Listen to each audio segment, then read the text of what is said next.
gathering to talk more about the topic. And another topic, more broad, peculiarities of cooperation with international partners. And I'm Yegor Grigorenko, representative of a well-known Deloitte company. Next, Anastasia Karlov from German Agency for International Cooperation. Piotr Zientar, chairman of the board of the water facility in Krakow. Vladimir Kravets, representative of the Association of Water Companies of Slovakia.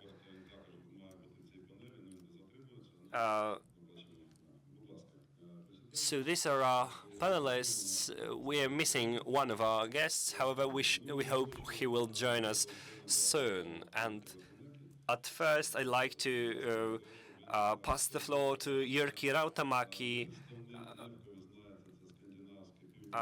As you know, it is Scandinavian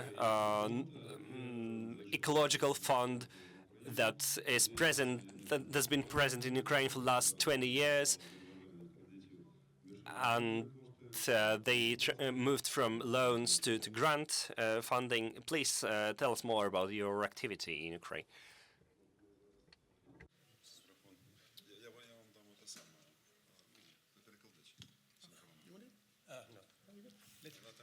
No, dobre. Okay. Dear participants, ladies and gentlemen, I'm Jyrki Rautamäki from NEFCO, and I tell you shortly about our activities in water sector in Ukraine. First about NEFCO, shortly. NEFCO is let's see.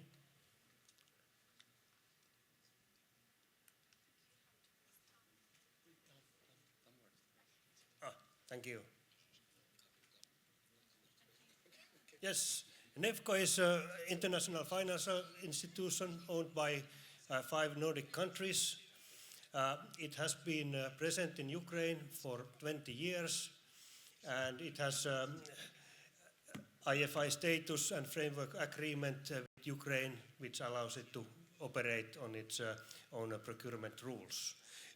We have very specific Ukraine expertise. We have a local team office in Kyiv, and during the years we have worked with more than 100 Ukrainian municipalities. We have implemented several hundreds of projects in both water and wastewater sector and in public buildings. After the full-scale aggression started, we launched a program, NEFCO Green Recovery Program for Ukraine, which is a concept based on grant funding. And we first set target of 200 million, but so far we have been able to raise more than 300 million for that. Under the program, we work on short-term repair of critical municipal infrastructure and public buildings like schools, daycare, shelters, and hospitals. We have also built housing for internally displaced persons, and in our projects it is always important to build capacity on the communities we work on. About examples of our activities, first program by EU and DEFCO, NIP, water modernization, a program of 6 million euro in loans, investment grants, and co-financing. This has took place in 5 local communities. Examples from Helsinki, reconstruction of wastewater pumping stations, some automation measures, this project is completed. Another example from Lutsk, also replacement of old pumps in 19 booster pumping stations, installation of water meters and remote control system and SCADA. In Horizny Plavny, also replacement of pumps and some automation measures. In Lubny, installation of pumps in artesian wells and installation of SCADA. Another program, reconstruction of damaged critical infrastructure. This is a program that has been operated under two different components. First component of 46 million euros and taken place in 10 communities. And some examples from Irpin, pipeline replacement, reconstruction of pumping stations, machinery and equipment supply. Example from Dymer, also modular pumping stations and water pipeline replacement, also construction of a new wastewater treatment plant. In Borodianka, SCADA components and modular pumping stations, pipeline replacements. Nemishave, distribution, water pipelines replacement and ongoing construction of wastewater treatment plant. In Kalonivka, some pumping station constructions and reconstructions. Second component of a critical infrastructure program, 25 million funded by European Union in 3 communities. This is mostly ongoing and coming to procurement stage, so there are still plenty to be built under this program. And fourth program related to Mykolaiv, funded by Denmark, almost 15 million in investment grants. And there are SCADA components, installation of master meters with remote data collection, 11 kilometers of pipe replacement and replacement of pumps in 3 booster water pumping stations. This was, in short, our activities recent and ongoing by NEFCO. Thank you for your attention. Дякую, пане Юркі. Thank you, Mr. Jyrki. I hope that it's not the full list of your activities in Ukraine, but even that is a very powerful, gives a powerful impact on the ecological situation in Ukraine. So as you see, it is one another source of attracting finances for your projects. Next, I'd like to pass the floor to Nicholas Osbert, who was co-moderator during the first panel. He is engaged not only as the human aid organizer coordinator, he is also a politician that engages in solving our internal problems, because many of our donors are telling us that we have to solve our own internal problems first. Please, Nicola. I'll just try to share a bit of UNICEF role and hoping it can give a sense of replication and buy-in, because if you look at the size of the issue, water and sanitation in Ukraine, We need everyone's energy, the private sector, the donors, the humanitarian, and of course, first and foremost, the utilities, the municipalities, and the government of Ukraine. I've been in Ukraine for something like 30 months already, and happy to work with UNICEF. And if we are able to do a lot of things, it's because our counterparts, the Vodokanals, the municipalities, the government, and the civil society is very active. And so we are just supporting the energy that is already there and the courage that is already there. And there is a lot to be done. So everyone willing to invest, and it's an okay life. It's tough from times to times, but when you see the change you bring, it's really rewarding. What could be interesting for you, so what we do in UNICEF, we have an annual budget of around $80 million per year, only grant money. Maybe 20-25% of this go to supplies. In supplies, we have two types. We have the life-saving supplies, hygiene kits, water trucking in frontline area. When the military army of Ukraine gained some territories, right away we were able to provide relief to the deoccupied territories. In the same way, when some cities are being evacuated, there are some usual internally displaced people routes, and here in the collective centers we have the supplies. The other type of supplies, it's the spare parts, pipes, valves, fittings, laboratory equipment, chemicals, for the services to be more or less maintained. I'm using that because it's not perfect services, but water is flowing, and many places it's a miracle that water is still flowing.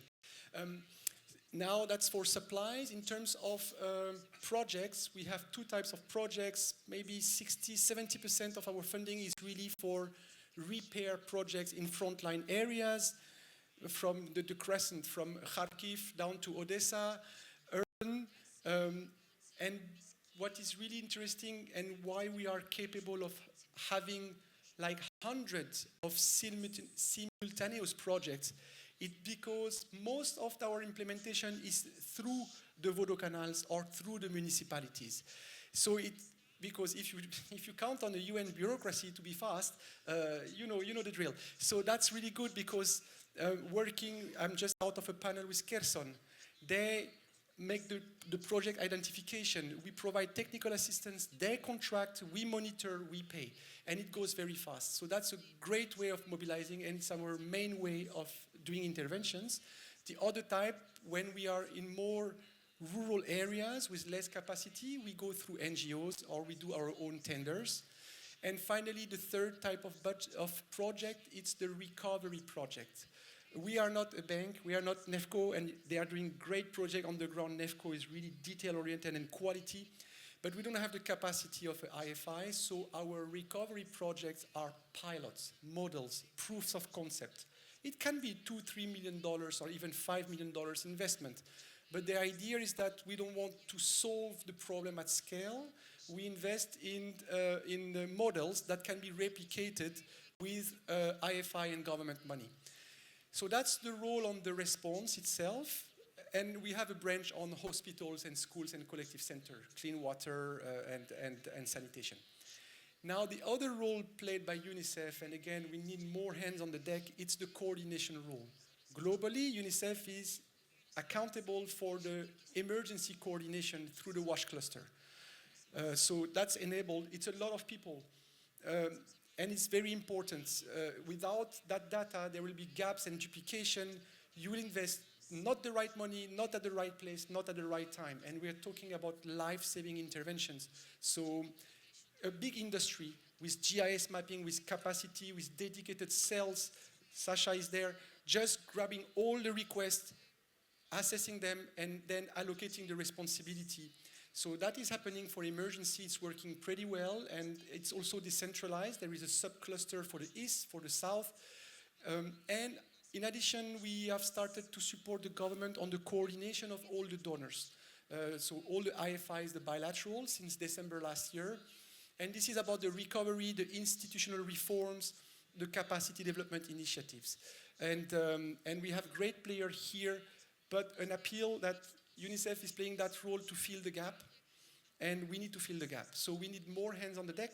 I'm very happy that the Dutch cooperation, the French cooperation, the German cooperation, and the Nordic cooperation is coming strong on that agenda, on capacity development, regulation, because everything is happening at the same time in Ukraine.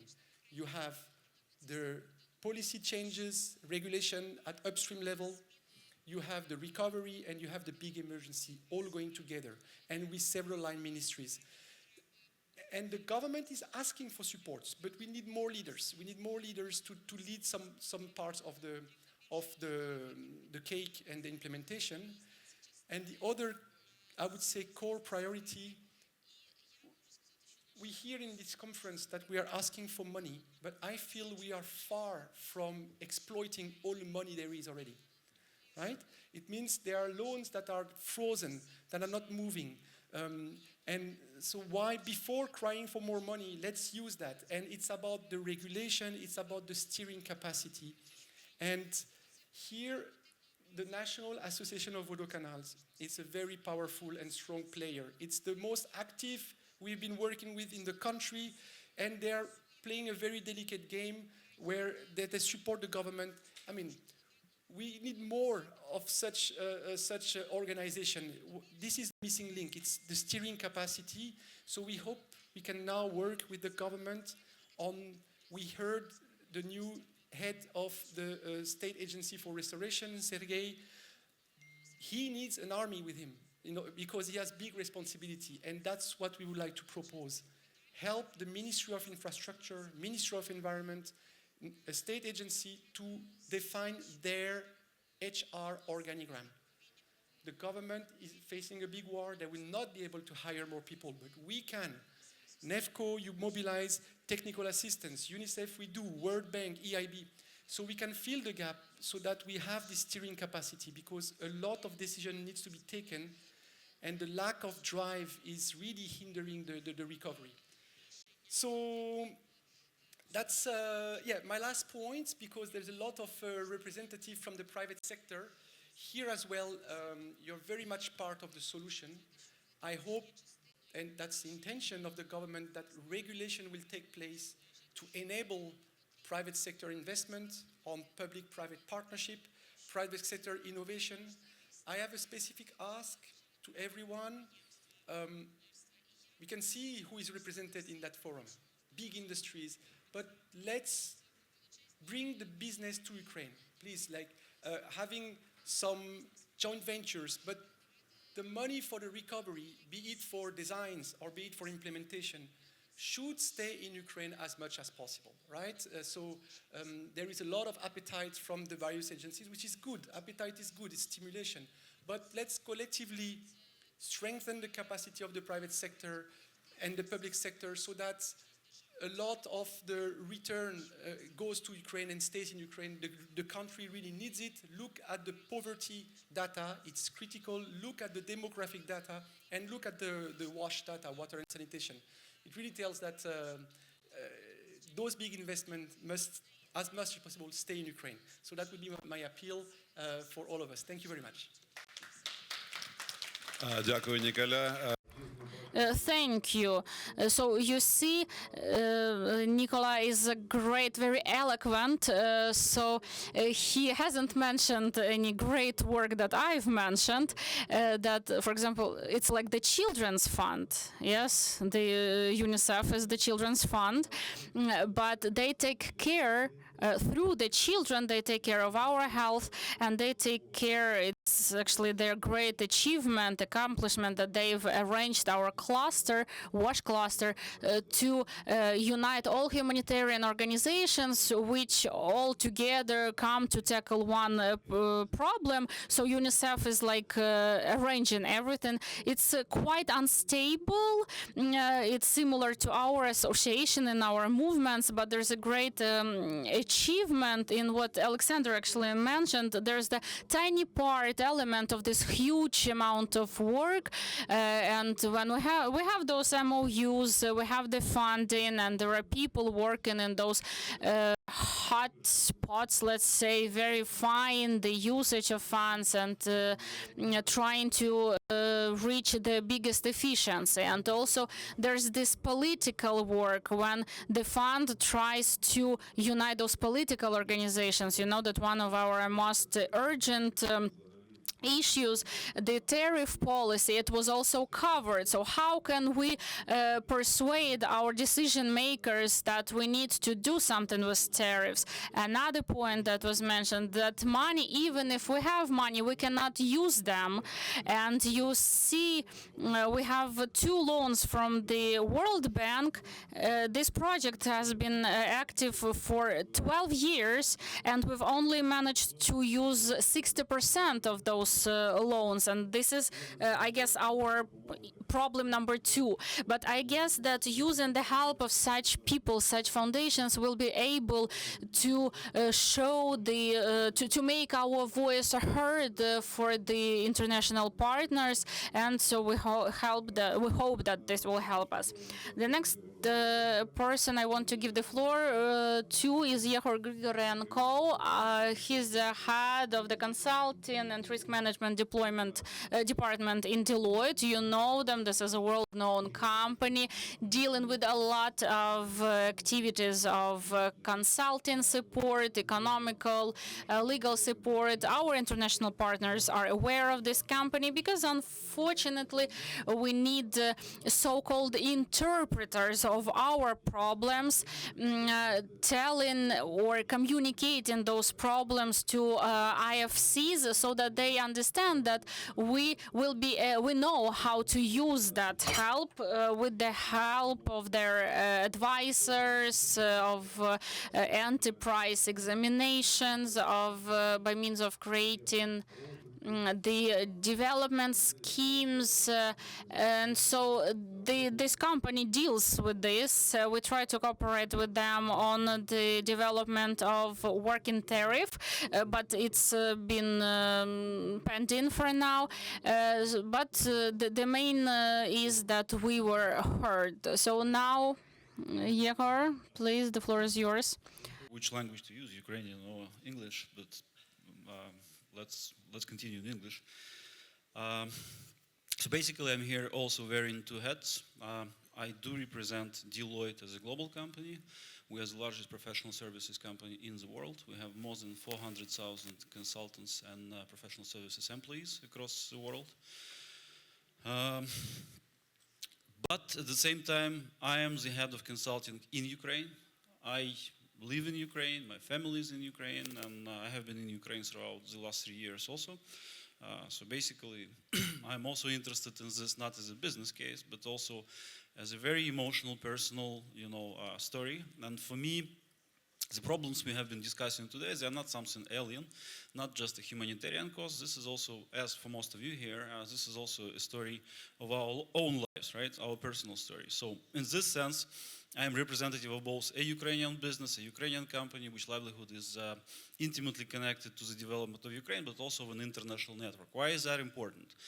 We at Deloitte have actually established back in 2022 the global Future of Ukraine platform, because in the initial months of the war, we have managed to mobilize support from multiple donors. We have historically worked with many international donor organizations, with international financial organizations on many projects. There have been a call for ideas how we can help Ukraine best, how we can transform our existing programs. And we basically were even for some time swamped by that by that overwhelming effort to help Ukraine somehow, but not in a very coordinated fashion. To make the most of it, we introduced a global platform, Future of Ukraine, where we actually globally coordinate everything related to Ukraine and involve Ukrainian teams on the ground. We have more than 600 consultants on the ground in Ukraine. Involve Ukrainian teams in all of those projects to make sure that this is all aligned. We do not duplicate efforts, and we exchange information efficiently within the network of Deloitte, but also with our donors. This has worked amazingly well. So far, this helped us to bring together people not only from not only from Ukraine, but also from Poland, from Germany, from Spain, from United States. Some of those partners representing the global future of Ukraine platform are here at this conference today. Our colleagues from multiple countries in Europe and also from United States. And we have been working on those projects under auspices of several donors. Probably the most important ones which are to be mentioned today are USAID and EBRD, but there are also multiple other ones. And we have not been focused specifically on water utilities, of course. We have been working on a broader set of topics. But we have worked with water utilities over the last 3 years as well. We have worked at least with 8 over the last 3 years, and we have quite diverse experience working with water utilities and understand the problems you are facing, I think, relatively well. So why I wanted to be here today and why I wanted to address all of you, because I think now is the moment where we can be even of more help than previously to many of you. Why is that so? I will explain in a moment. And I think someone has to start the timer because I still have 7 minutes. Yeah, lucky me. But basically, the largest program under auspices of which we have been working in the public sector so far is SOERA. And SOERA is a USAID program which is about reforming the way public property is managed in Ukraine. In the previous 3 years, to a large extent, the focus of the program was at the national level, at the central government level. We have been working with the Ministry of Restoration very tightly, with the Ministry of Economy. We helped to set up the State Agency for Reconstruction and Development of Infrastructure, actually. So at that level, we work very much with the State Property Fund of Ukraine, supporting privatization, but also management of various state-owned enterprises under their control. So at that level, we have been part of the various important reforms at the national level, right? Both in the area of restoration, but also in terms of corporate governance at the state-owned enterprises and so on and so on. Starting from 2024, the focus of SOERA is gradually sort of shifting or expanding, I should say, not really shifting, but expanding, to include also the communal enterprises and communal properties. And now we have, a much broader kind of space within the program to work with communal enterprises, and most of you represent communal enterprises here. And we are happy to work with you in several capacities, at least in 3. And in this sense, we are not really only interpreters which connect you to international financial organizations and help you to understand each other, but I think we are a bit more than that. We are facilitators, right? In my experience, there are at least 3 types of problems which trouble potential international partners, or at least they are a cause of concern. And we can try to help with all 3 of those, right? Problem number 1, in my experience, is something I would label trust. Of course, for those of them that work in Ukraine, for quite some time, this is less of an issue, but even for them, it is quite often an issue, especially when they expand their activities to new regions or, start cooperating with a new enterprise. But basically, how we can help you to alleviate that issue of trust? Feasibility studies, integrity assessments, which we have done in multiple communal enterprises and state-owned enterprises across Ukraine, and also actually including water utilities over the last 3 years. And some of those water utilities in regions immediately adjacent to the front line also, right? So, we, in this respect, have as broad span as possible. So that's one, area. We can basically help you to alleviate that initial lack of trust which may be present and accelerate the beginning of the relationship, right? Second, and I think this is even more important, I know this does not apply to everyone present here. I have actually firsthand observed many of the communal enterprises where this is not a problem, but I do believe that in most communal enterprises and in water canals, water utilities also, this is quite often a problem in Ukraine, lack of long-term vision.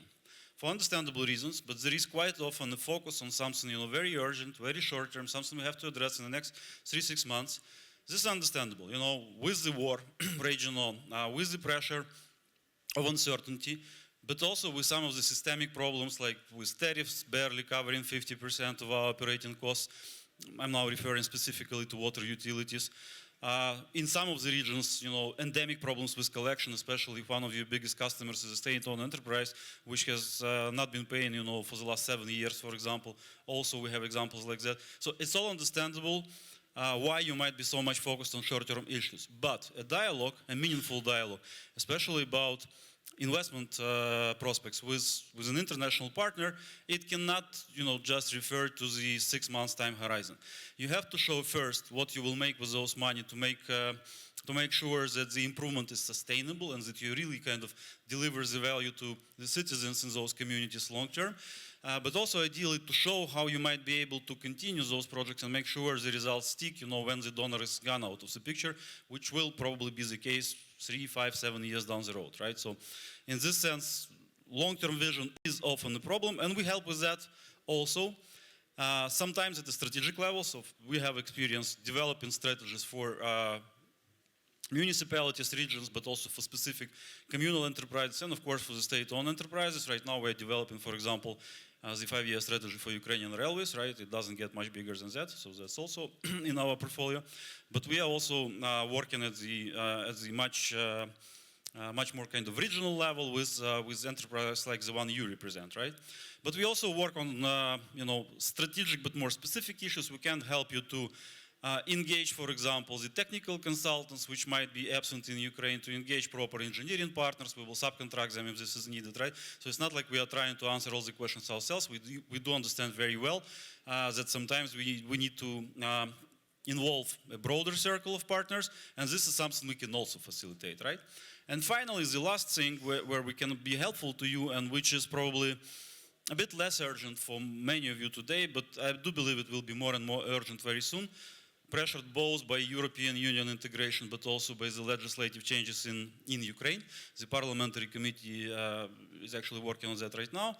I'm talking about corporate governance and making this governance more effective but also more transparent to potential outside partners. I'm talking about corporatization, installing the supervisory board, hopefully with the independent members, and, this is most important, installing the control mechanisms and the information flows which would allow those boards to operate in the appropriate manner, and which would make sure that the potential international financial organizations you talk to, but also private investors, they are actually understanding how it's structured, how you take decisions, and how the decisions you take together with them will be enforced. How to make sure that this is not something you just discussed and forgot about, right?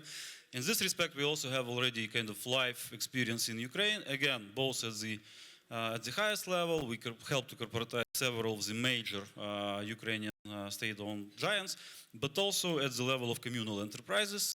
We have participated in some of the projects where either the corporatization has been fully implemented, or at least the supervisory boards have been launched, and some of those mechanisms have been mimicked. So this is kind of in broad brush strokes, the panorama of where we are helping today.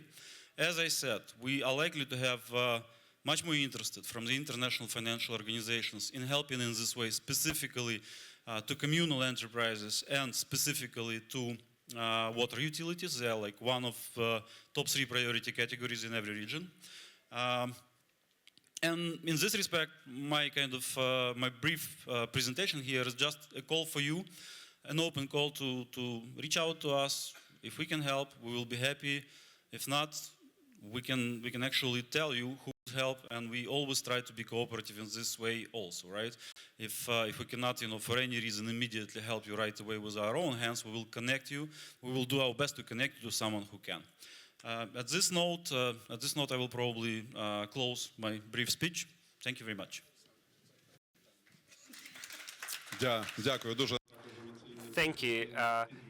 Another emotional and very solid speech. I must say that improving the corporative management is crucial.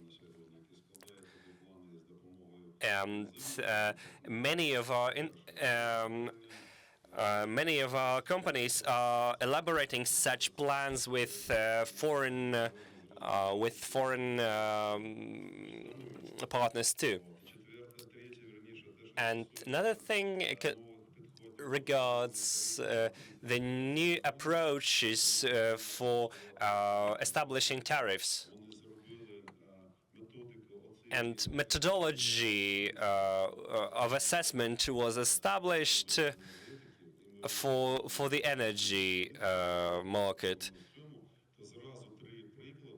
And 3 examples of cities that are working in this domain. It is Lviv that are trying to change its tariff policy. For this purpose, your example would be deeply appreciated. That is why we need to take the example from you to how to find funding for this, to provide arguments for such a change in the tariff system. Another speaker, Ms. Anastasia Karlov, who's representing Germany Agency for International Cooperation, that was already represented by our German colleague today. We know that GIZ is conducting very interesting projects in Ukraine regarding legal framework changes, and our colleague told us that there are some issues with this kind of help, and the law on this subject was changed recently, but unfortunately we're still waiting for the law interpretation. But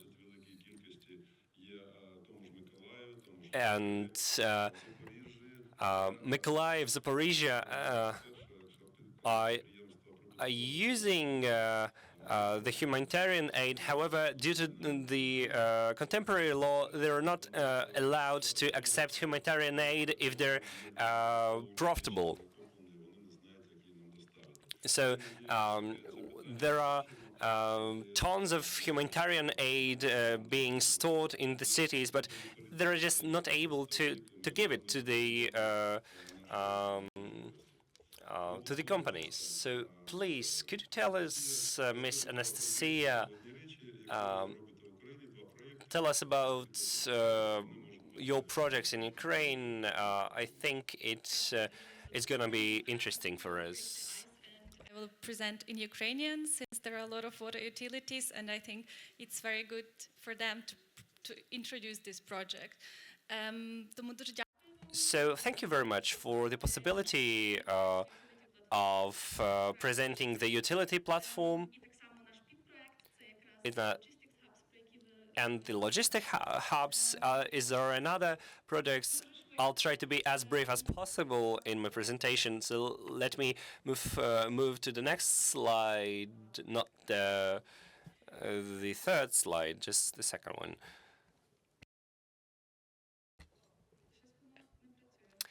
But it isn't working for some reason. Now it is working great. And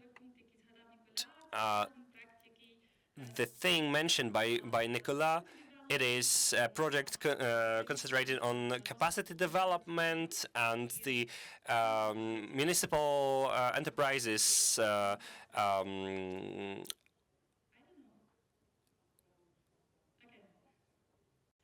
progress. I'm not sure what is happening. I'm so sorry. It is financed by the German federal government in cooperation with 3 more German organizations. It is VKU and German Water Partnership. But to be more exact, it is the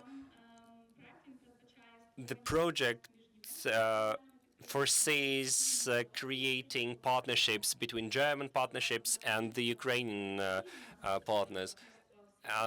But we're not limited by Germany only. We have partners from all around the globe. And the duration was since 2019 to 2024. Let me show you our portfolio. Now we have 25 partnerships divided into 3 groups. 11 of them are water operation partnerships with such countries like South Africa, Moldova, Albania. In 2022, another Ukrainian format was established, Partnership for Solidarity. I'm so sorry I won't manage to tell you all this in 7 minutes, but anyway, these partnerships are different than the other partnerships because there are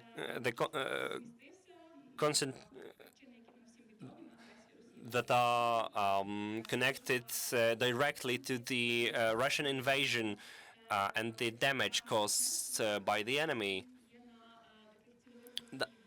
So the focus was shifted on the targeted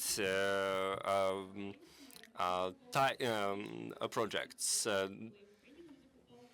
And while the infrastructure was bought in Germany, in the Netherlands, these are not investment projects. These are technical aid. But because of the additional budgeting,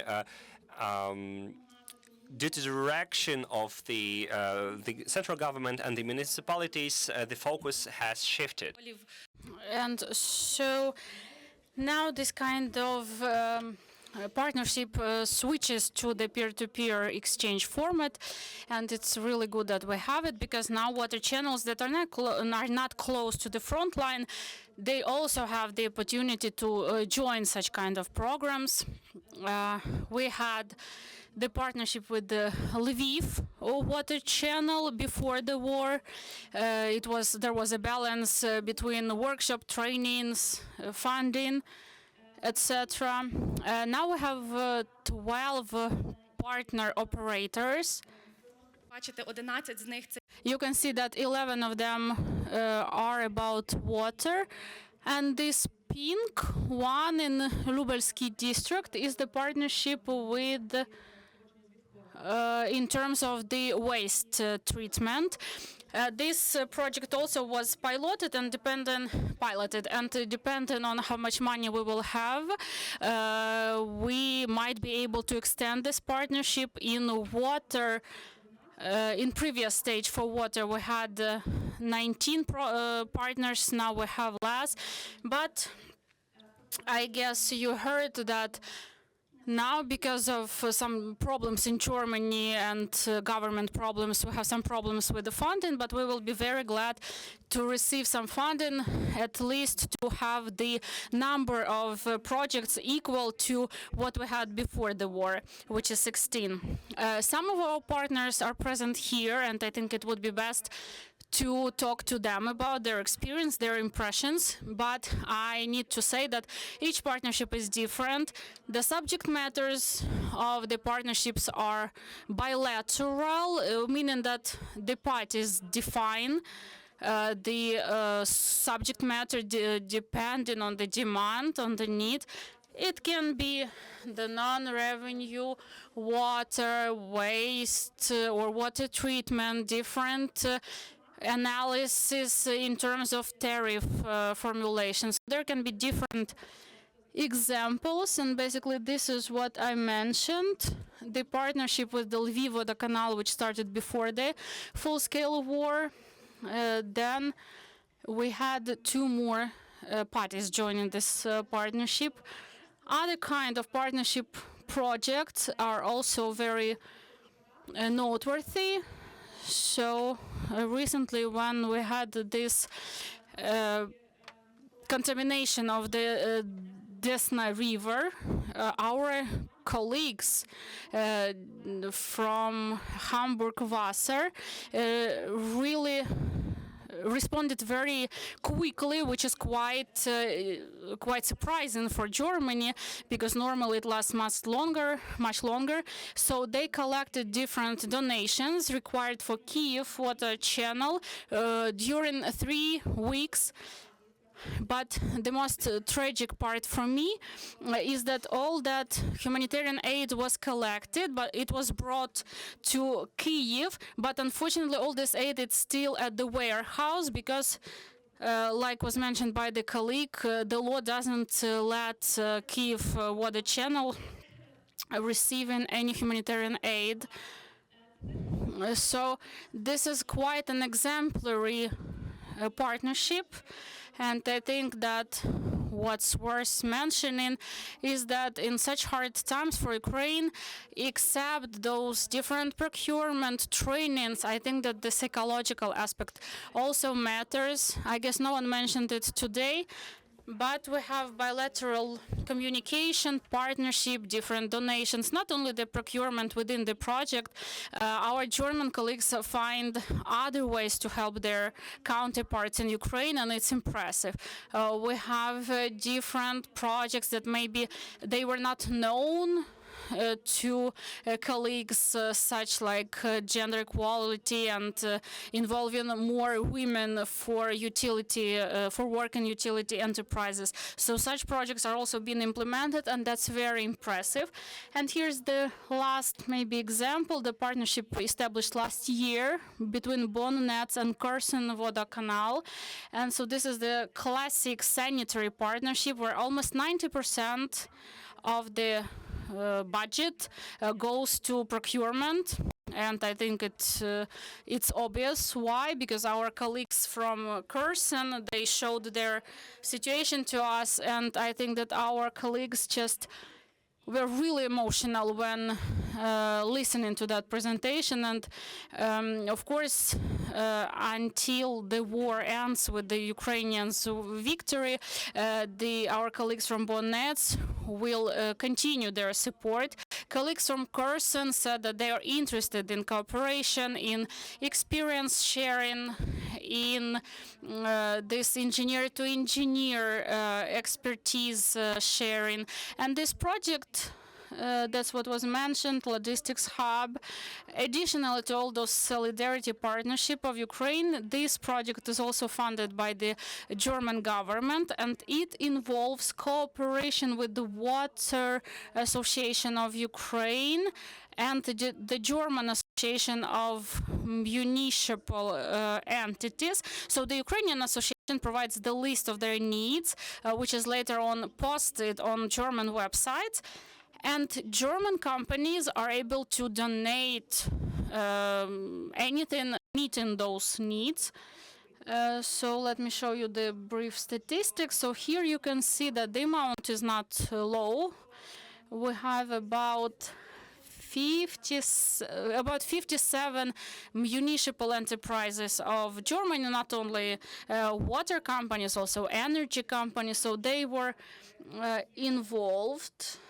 So this is not the price. The price you see on the right is the cost of the procurement, but I think that in reality this amount is much higher.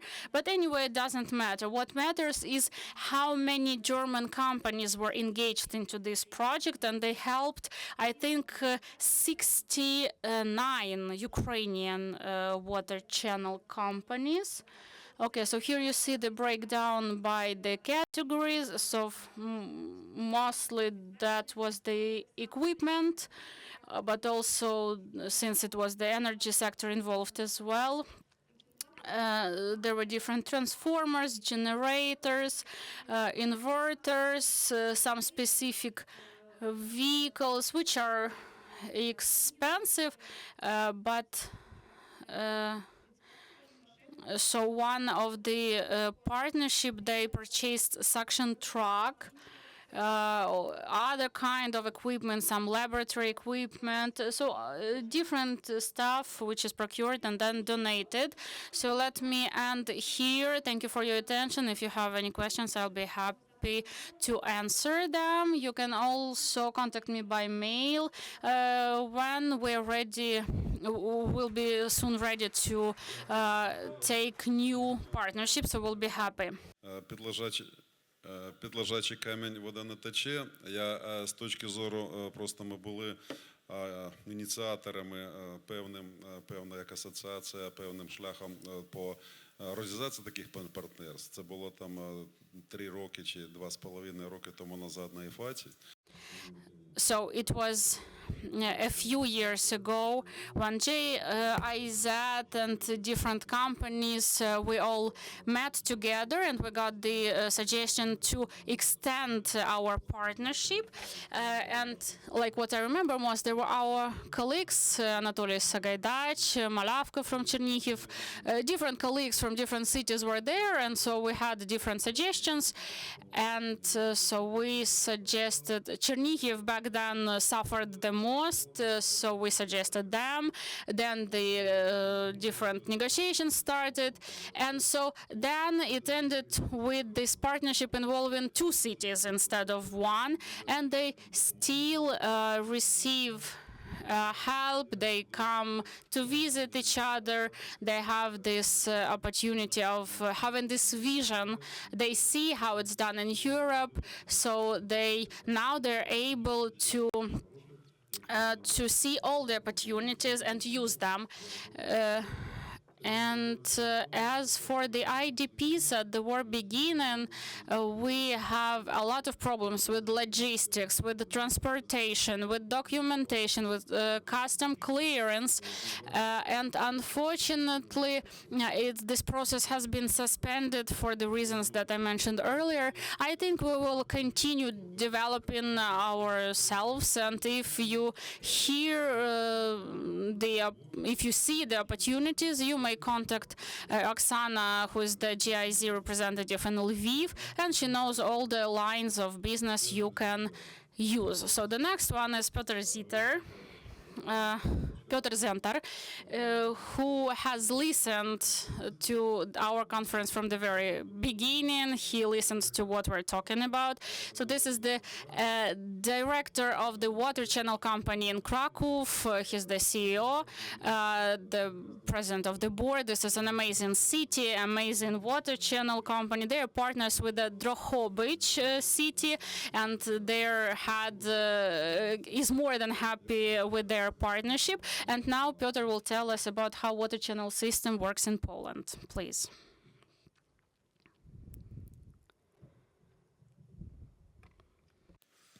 Good afternoon. Dobrego dnia. Ladies and gentlemen, first of all, I would like to thank you, Dmitro, for the invitation, for the speech, because I really don't fit to that group of people, because I'm a person who is the head of the municipal company, which is involved in the supporting of the Drohobych municipality and other Ukrainian partners, probably through whole country. But I would like today to share my experience and my history of the international cooperation of the municipal company, second largest company in Poland in the water sector, Kraków Water Utility.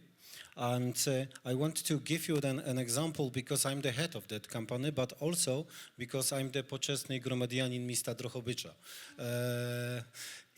I think that's the reason why I can give you that example, but it's not only the one example of the cooperation. I didn't know how much time I have, that's why I didn't prepare any long presentation, but the most stressful moment is to see the timer on the screen.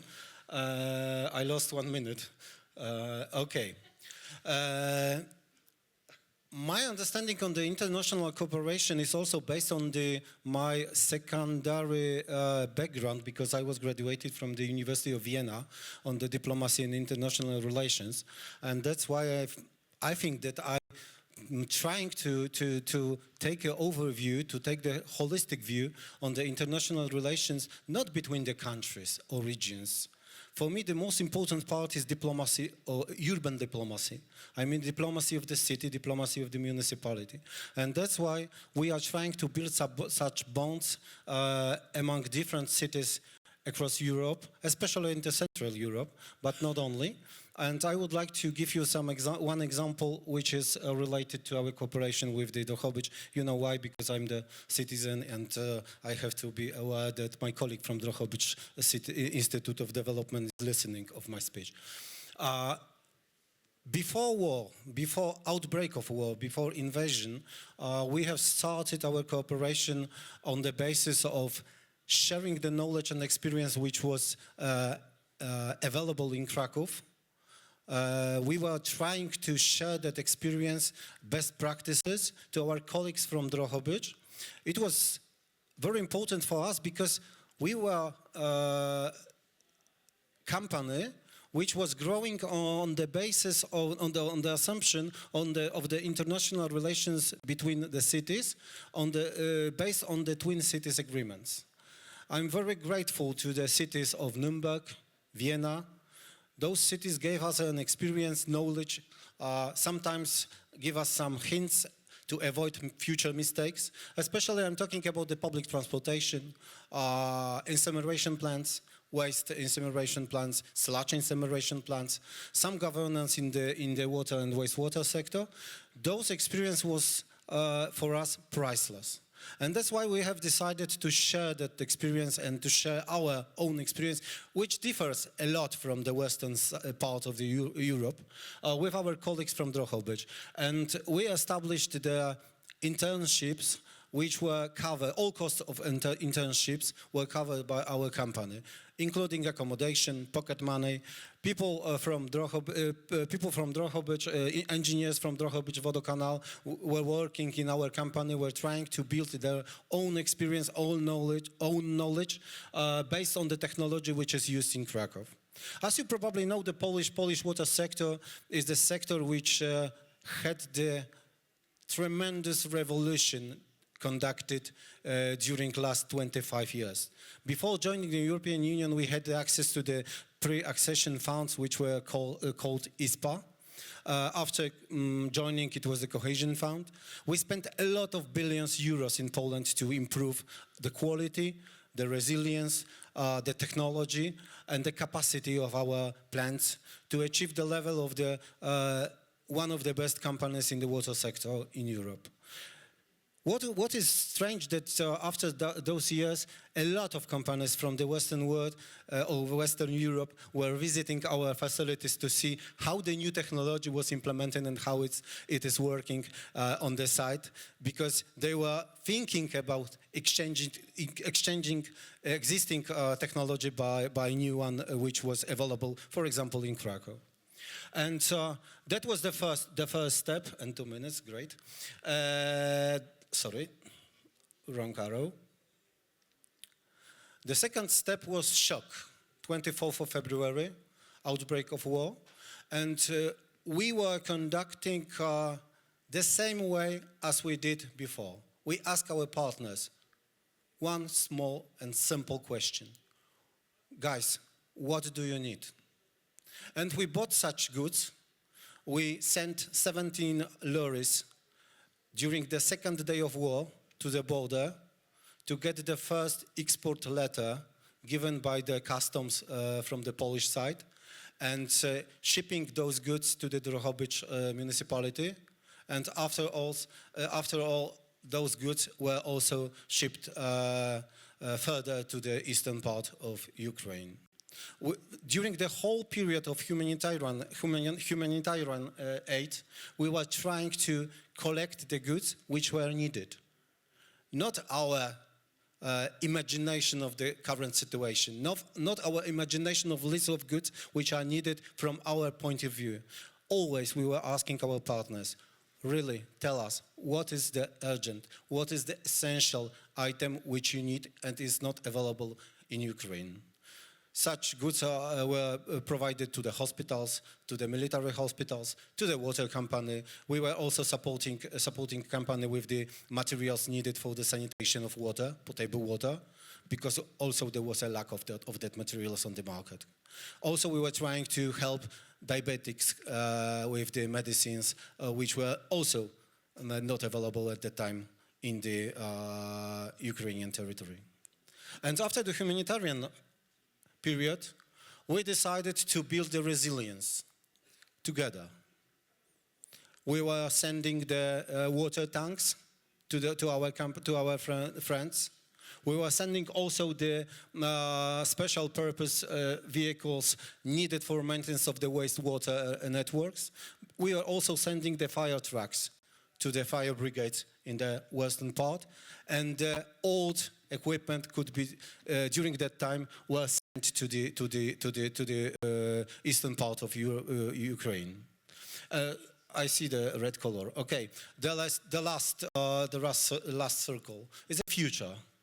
Future is important because we have started building the future together last year. We organized and committed the special postgraduate studies for the engineers from Drohobych municipality with the cooperation with the University of Technology in Krakow. First edition was very, I think, very important for us because we were trying to build the best program, best offer for the students, and now we are going to extend that program. The second issue of development is building the workshop at the beginning of December with the United Nations Habitat. It's called the Shelter Academy.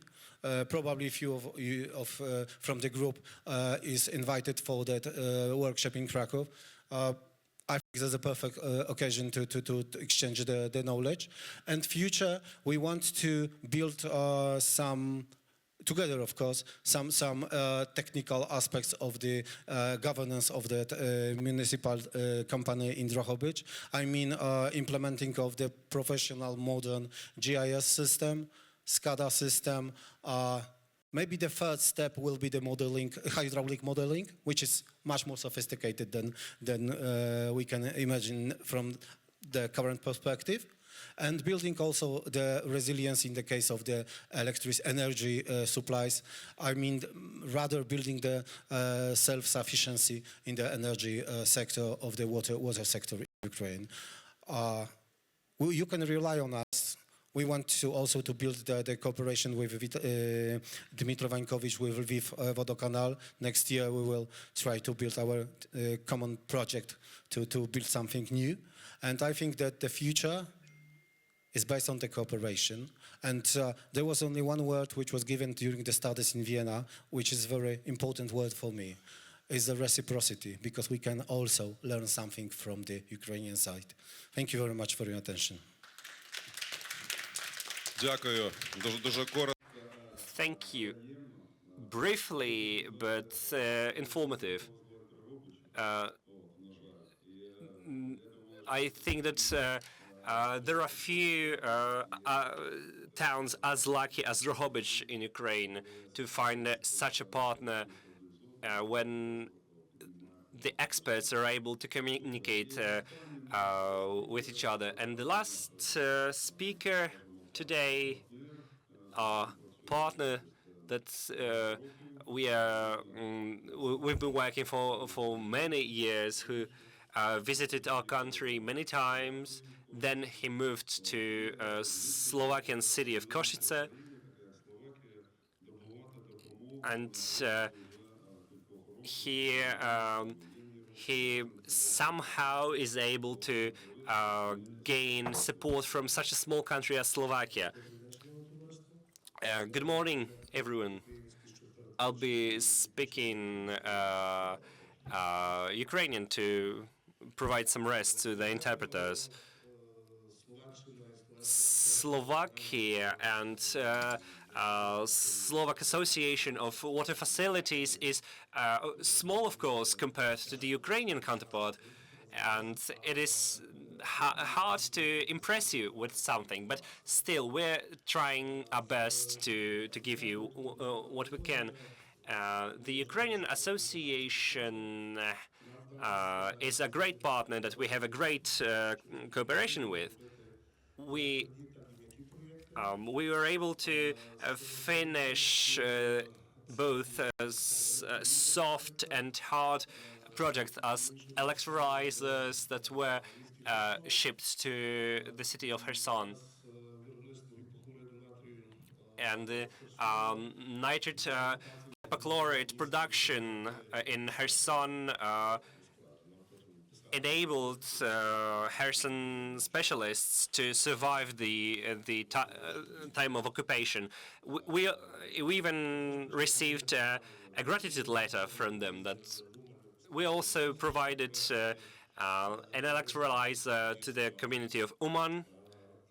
We were and will be carrying on in in this spirit. Except for that, we plan to focus on more long-term projects. That's why the soft projects are needed to help the whole industry, whole water industry, standardize their processes. What we have achieved, also thanks to the summer's Slovak Development Fund, we we elaborated the standard for the enterprises, and it is important, as was said by the colleague, we need to focus more on the future to allow our international partners of Ukraine helping Ukraine.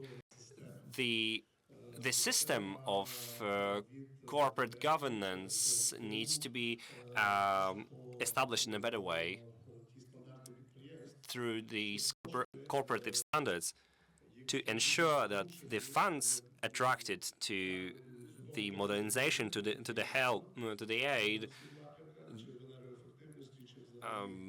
including energy efficiency, water purity, water quality, water treatment, to be sure that these funds will be spent for long-term goals,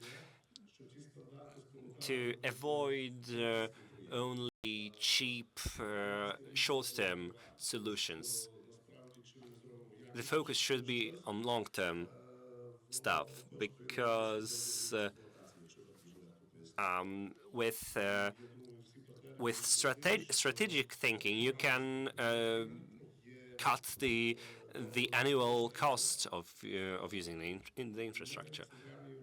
In the Central Europe, we face very similar processes, including Slovakia and Poland. We remember the treatment facilities of Soviet era. In the first period, the foreign funds provided us a great help, and that is why we want to help Ukrainians, helping them to avoid our own mistakes. We believe that Ukraine will prevail in this war, and our experience will be interesting and useful for Ukraine. And when it comes to the systematization of processes, it is important to identify which processes can be approximated with the European standards in the first place.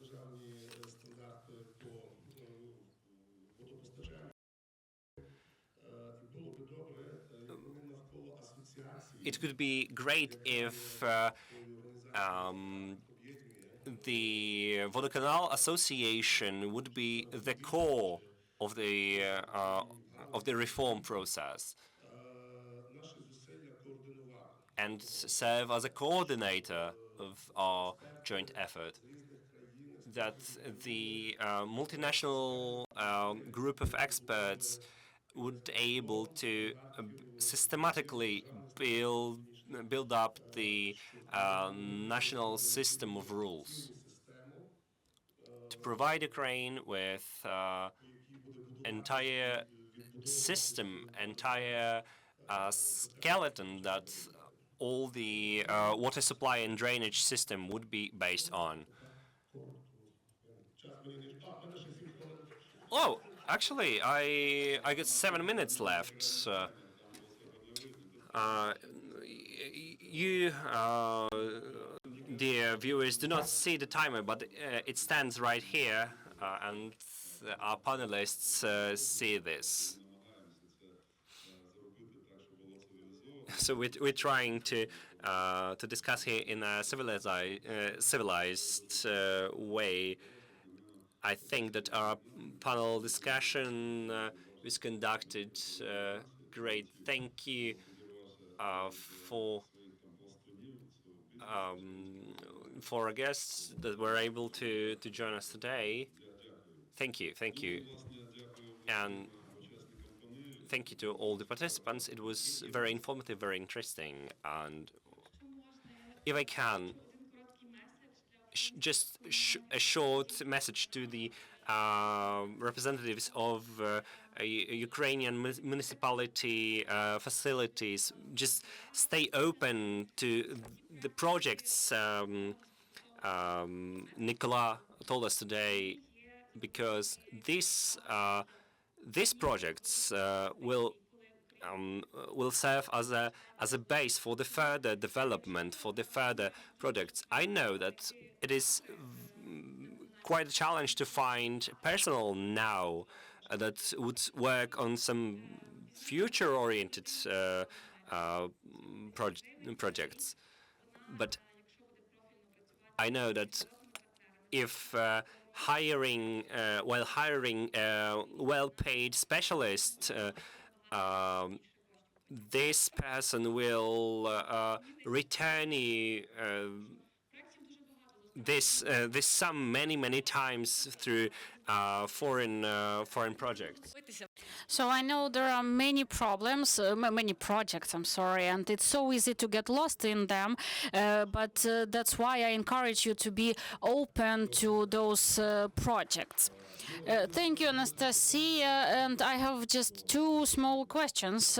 First, I would like to invite the organizers here to the stage who have arranged, who have made technical arrangement of this meeting, Dmytro Novitsky, Alexander, Victoria, Olena, so that you can see that these are the people, they have been behind the curtains, but our work has been defined by these organizational aspects. And another thing, I invite you all to the stage so that we thank you. And now I thank you, the panelists.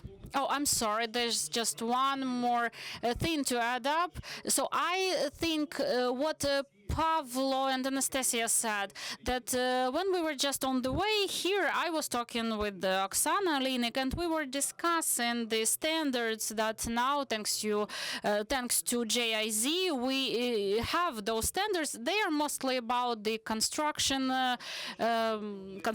conditions when we build new facilities. And I told her that we have some problems with constructing a new facility, so I promised her to elaborate on those terms, and so there was the promise from them, from GIZ, to finance those things. Volodymyr already promised to finance the terms of reference. So now I invite the organizers here, and then we will all make the group photo. So who can survive this marathon, so we will make a group photo.